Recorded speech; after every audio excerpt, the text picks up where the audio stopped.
Hi, my name is Luke, and this is my head model for CSD 3360. To start things off, we have the palate here, um, which is a structure consisting of the maxilla and the palatine bones making up the roof of the mouth. Next is the velum, which is the muscular trapdoor to the nasal cavity.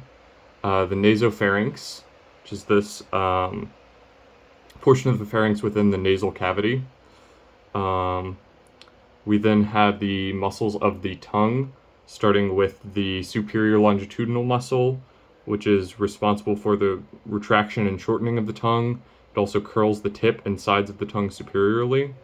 There's the inferior longitudinal muscle of the tongue, which retracts the tongue and curls the tip down. The vertical muscles of the tongue flatten the tongue upon contraction. The transverse muscles, these elongate and narrow the tongue upon contraction.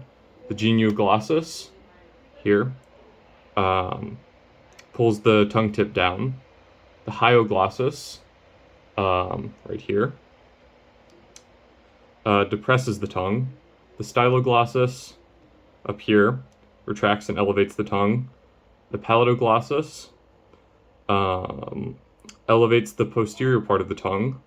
The hyoid bone here is a small bone above the larynx and is a major attachment point for muscles, for many muscles.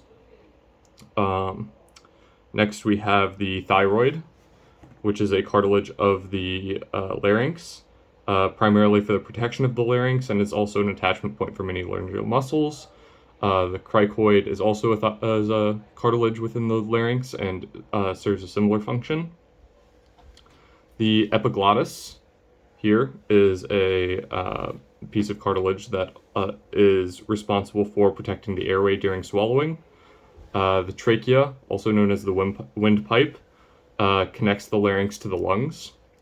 The esophagus, kind of posterior to the trachea, and it runs from the nasal cavity all the way down to the esophagus, or sorry, to the inferior portions of the throat. Is a tube of tendon and muscle that extends from the base of the skull to the cricoid cartilage in the front, and to the sixth cervical vertebra in the back.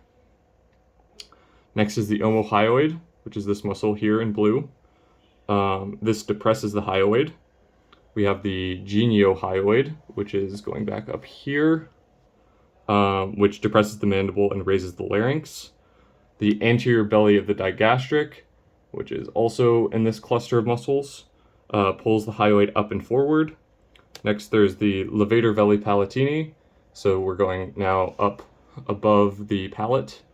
And the levator veli palatini is responsible for raising the velum. The tensor veli palatini, contrary to its name, is actually for opening the eustachian tubes.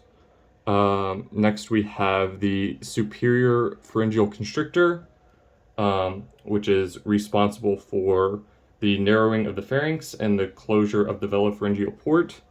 The middle pharyngeal constrictor is for is just mainly for swallowing. And the inferior pharyngeal constrictor forms the upper esophageal sphincter, which also plays an important role in swallowing. Now we're getting into these brain structures which are labeled. The frontal lobe is for executive function and motor planning, at least in its relation to this class's material. The temporal lobe is for speech and auditory processing. Next we have the parietal lobe, which is for sensory integration, but also many other functions. The occipital lobe, which is for visual processing. The pons is for, it essentially links the medulla to the thalamus, plays a role in sensory processing as well. Next, the medulla is for low-level function, including respiration, and the brainstem, low-level function, including swallowing, which is very relevant to this course.